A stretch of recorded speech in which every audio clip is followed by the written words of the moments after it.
आप लोकतंत्र के जननी बिहार की भूमि पर विगत कुछ वर्षों से जनादेश का सम्मान और अपमान दोनों देख रहे हैं। जनादेश जिसके साथ हम प्राप्त करते हैं उसका अपमान कर लोकतंत्र की खूबसूरती को दर्शाने का प्रयास करते हैं। संवैधानिक संस्था और संवैधानिक पद पर बैठे लोग का सम्मान संविधान के प्रति सम्मान व्यक्त करना ये हर भारतीय नागरिकों का कर्तव्य है। जब तक जो जिम्मेवारी जिस पद का मिले पूरी निष्ठा और ईमानदारी के साथ समर्पण भाव से हमें निभाना है। आपने देखा कि कल सदन आहूत हुआ, कार्यसूची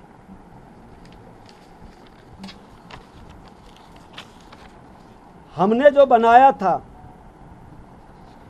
पहला ये आप लोग के पास गया जिसमें अध्यक्ष द्वारा प्रारंभिक संबोधन था। उसके बाद बिहार विधानसभा के समितियों के प्रतिवेदनों का सभा के समक्ष रखा जाना था।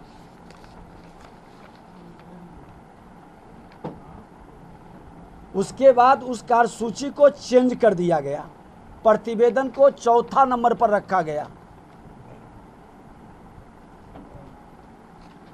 आसन और सदन की गरिमा को बनाए रखने के लिए आहूत सदन में हमने जो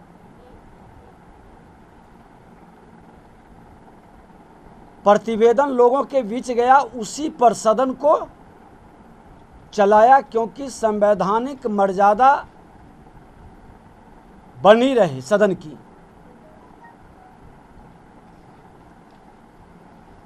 बाकी प्रक्रिया आपने वहां देखा, हमारा संबोधन हुआ, नए अध्यासी सदस्य आए,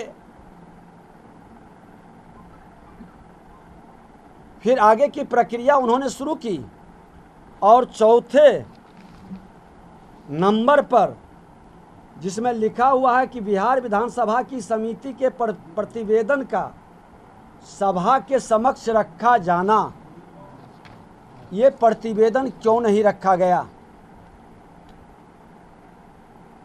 हमारे नेता माननीय तारकिशोर जी और कई विधायकों ने उठ के बार बार आसन से आग्रह किया कि आप प्रतिवेदन को सभा पटल पर रखवावें। उन्होंने नहीं रखा। आज हमने पुनः अध्यक्ष को लिखकर विधानसभा के और संबंधित सेक्रेटरी, संसदीय कार्य मंत्री सबको हमने कहा, पत्र भेजा है कि कल के कार्यसूची में इसको जोड़ा जाए, क्योंकि ये मामला विधानसभा के अंदर आया था और घोटाला से संबंधित था।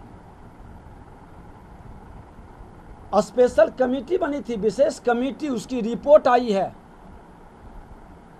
और उस रिपोर्ट को सदन के पटल पर रखें ताकि सब लोग जाने, क्योंकि आपका मिशन है भ्रष्टाचार में जीरो टॉलरेंस।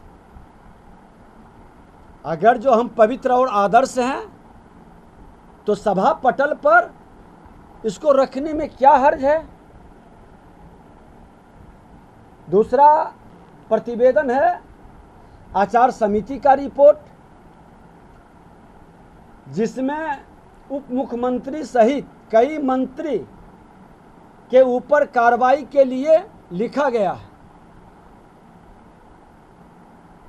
आप कहते हैं अपराध मुक्त बिहार बनाएंगे, अनुशासित संयमित न्याय के साथ विकास करेंगे, तो न्याय होनी चाहिए। जिसने भी संवैधानिक नियम को तार-तार किया है,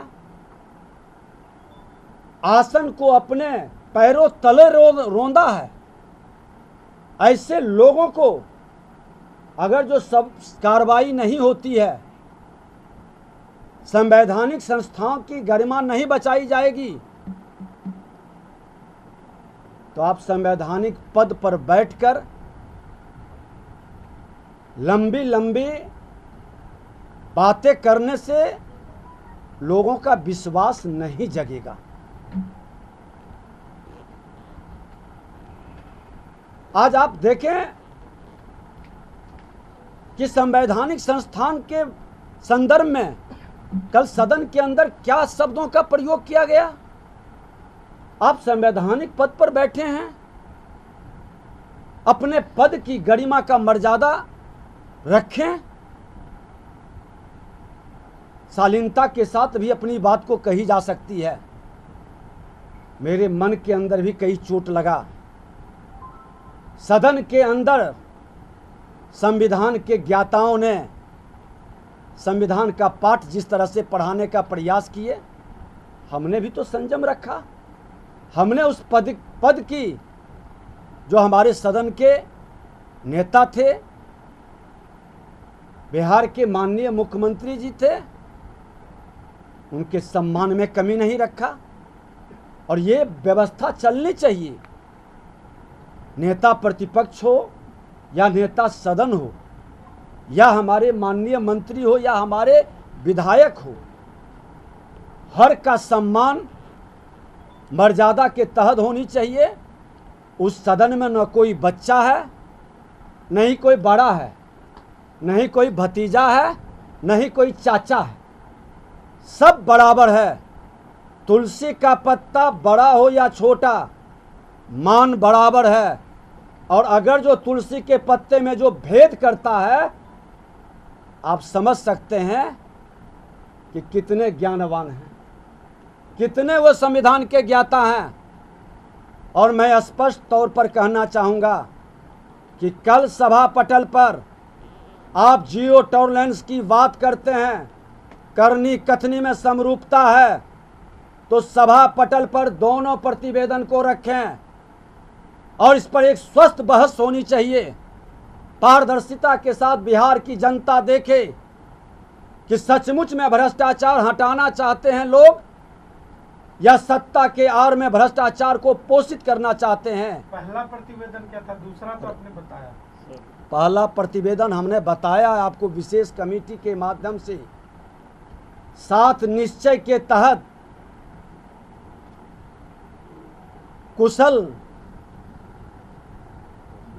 कौशल विकास का, बच्चों को कुशल करने का कार्यक्रम जो संस्था श्रम संसाधन विभाग से चलाई गई है, उसके संदर्भ में था। दोनों विषय पर प्रतिवेदन कल आए। कल प्रतिवेदन वो रखें। बिहार के लोग प्रतीक्षा कर रहा है कि एक सशक्त विपक्ष मिलना चाहिए। मैं भरोसा दिलाता हूं कि सरकार के अच्छे कामों का और सरकार की घोषित नीति का, भ्रष्टाचार में जीरो टॉलरेंस को प्रतिपक्ष उतारेगा जमीन तक, ब्लॉक से थाना तक, हर विभाग तक। मुख्यमंत्री जी, प्रतिपक्ष को आप सिर्फ ईमानदारी से उत्साहित करें। आपके नीति को भ्रष्टाचार मुक्त बिहार बनाने का मैं संकल्प लूंगा और इसकी शुरुआत और इसकी अग्नि परीक्षा कल के प्रतिवेदन से है। इस प्रतिवेदन को आप सभा पटल पर रखें। क्या करेंगे सर, अगर मान लीजिए अगर नई सरकार बनती है तो क्या करेंगे आप लोग? उसके बाद फिर आपसे मिलेंगे। हमारा करनी कथनी में अंतर नहीं है। हम संवैधानिक संस्था का सम्मान करते हैं। आज आपने देखा कि जब हमारी अध्यक्षता की बात आई, विधानसभा के अध्यक्ष बनने के लिए लोग जानते थे कि मेरा बहुमत है, फिर भी लोगों ने उम्मीदवार खड़ा किया।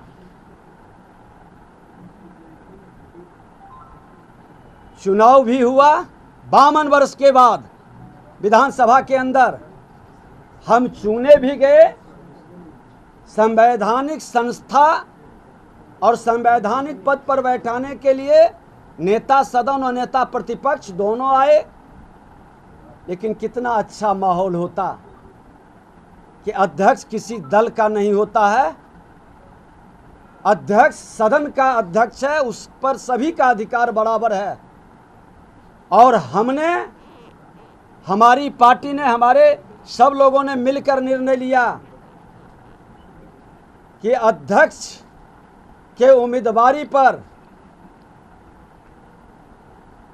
हम सर्वसम्मति बनाएंगे। हम भी सहयोग करेंगे, मदद करेंगे। विधानसभा के अंदर अपने दलीय नेताओं के साथ सब लोगों के भाव को लेकर हम संवैधानिक मर्यादा का पालन करते हैं। लेकिन संवैधानिक मर्यादाओं का वो उल्लंघन किस तरह से करते हैं, हमारे नेता विधान परिषद के वो डिटेल में बताएंगे।